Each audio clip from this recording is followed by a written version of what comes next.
Dika Ramadan. Assalamualaikum Ustaz. Bagaimana sikap... Oh, ini pertanyaan semalam.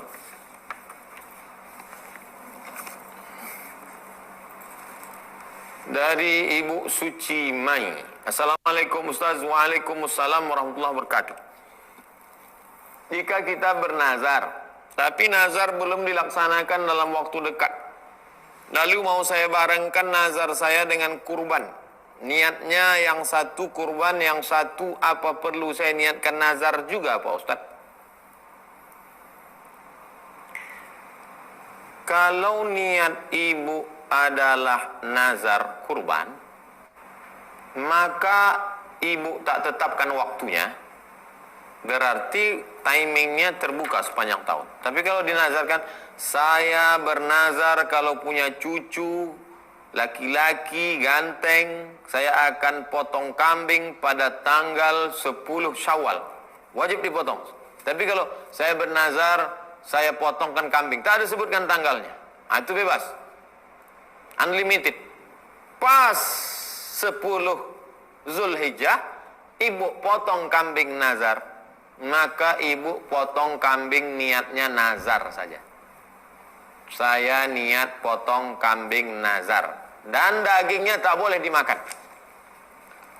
Ibu tak boleh makan daging kambing itu, keluarga tidak, karena nazarnya adalah bernazar membagikan kambing untuk fakir miskin. Tapi karena ibu sama anggota masjid, datang orang membawa kupon, ini ada kupon 2 kilo, ibu ambil kupon 2 kilo. Karena yang ibu makan itu bukan yang punya ibu. Yang ibu makan itu adalah jatah dari punya orang lain yang dari masjid itu. Tapi kalau ibu sendiri menyembelih di rumah, dagingnya itu harus bagikan semua. Karena nazar, kambing nazar, tak boleh dimakan oleh orang yang bernazar. Tapi kalau ibu punya duit 5 juta, beli 2 ekor kambing. Yang satu nazar, yang satu kurban. Dua, Pak Zulfa. Ustadz, semua pekerjaan itu tergantung niatnya. Ada orang bilang sholat tidak usah pakai sarung kopiah, karena yang penting niatnya. Apa betul pernyataan itu Pak Ustadz? Pak Zulfa, ada namanya rukun,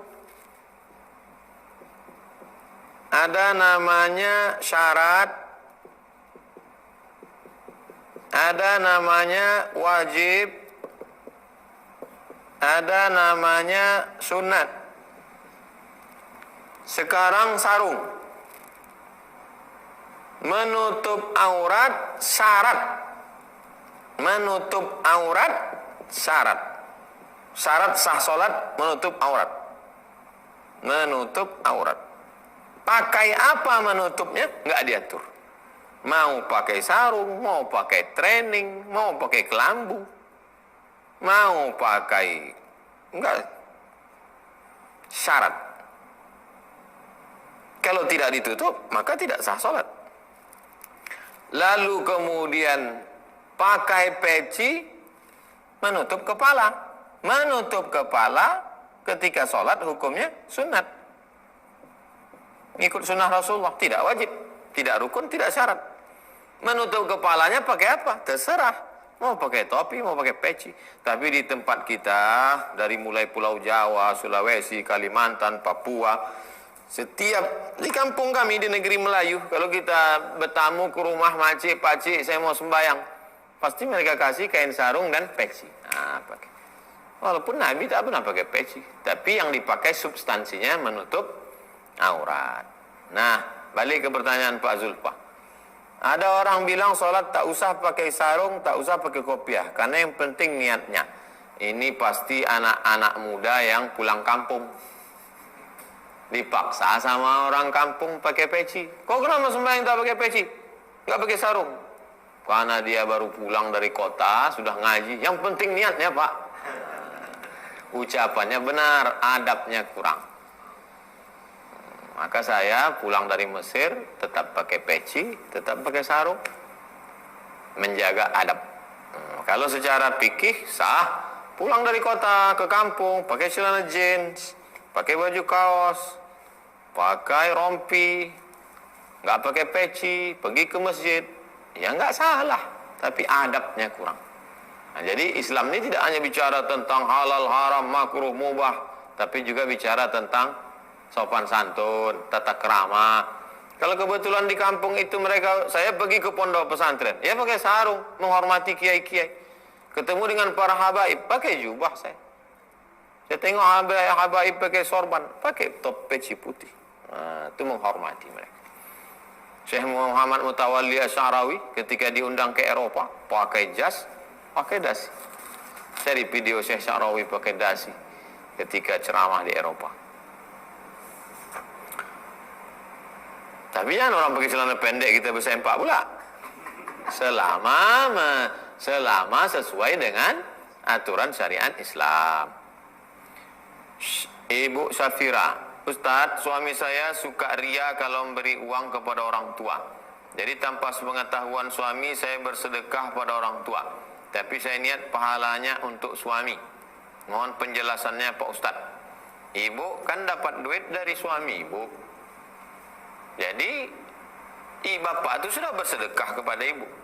Seorang suami ketika dia memberikan nafkah, makan, pakaian, tempat tinggal, makan dia kasih istri anaknya, pakaian dia kasih, tempat tinggal dia kasih, maka itu sudah sedekah bagi dia. Kalau dia tambah lagi bonus, ini untuk ayahmu, ini untuk emakmu, ini untuk adikmu, maka bertambah lagi. Tanpa ibu niatkan, maka sudah mendapat pahala dia. Mudah-mudahan bapak termasuk orang yang ikhlas yang baik, insyaallah. Amin ya rabbal alamin. 4. Pak Ahmad Badruz Zaman. Ustaz, umur saya 19 tahun. Ananda Ahmad Badruz Zaman. Saya memutuskan taubat dari dosa pacaran. Apabila saya ingin istiqomah dan memperdalam ilmu agama, mulainya dari mana Pak Ustaz?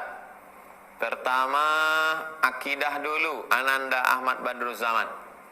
Tentang Allah, tentang malaikat, tentang Rasul, tentang kitab, tentang hari kiamat, tentang alam barzah, tentang mati, tentang siratul mustaqim, tentang surga, tentang neraka. Ini akidah, keyakinan. Lalu kemudian yang kedua, engkau belajar tentang fikih. Salat, bagaimana puasa, bagaimana fikih, hukum halal, haram, makruh, sunat. Salat dulu, salat yang paling penting, rukun-rukun salat, apa yang membatalkan salat, fikih. Yang ketiga, engkau belajar tentang akhlak, bagaimana menghormati guru, tata krama, sopan santun, membersihkan hati, jangan hasad, jangan dengki, jangan busuk hati. 3. Akidah, fikih, akhlak. Sumbernya apa? Sumbernya Al-Quran dan Sunnah Rasulullah. Buku juklaknya Quran dan Sunnah. Lalu kemudian teknisinya, kita beli AC, beli HP, beli motor, ada bukunya, katalognya. Tapi teknisinya nggak paham. Siapa teknisinya? Al-ulama warasatul anbiya.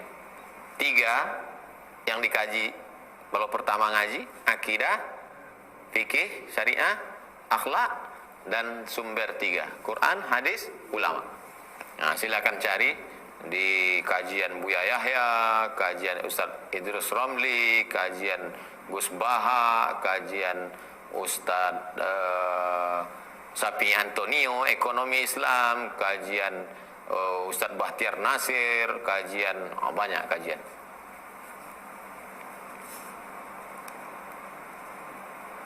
Rina, Ibu Rina, Ustaz, kalau menggunakan kartu kredit niatnya memudahkan seperti ke luar negeri dan bayar tepat waktu, apakah termasuk riba Pak Ustaz?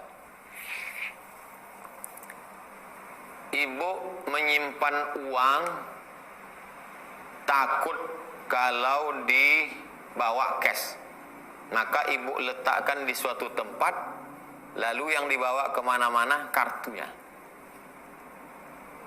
maka tempatkanlah uang ibu bapak di bank syariah. Bank Syariah Mandiri, BNI Syariah, BRI Syariah, Bank Syariah, Bank Muamalat, letakkan di Bank Syariah.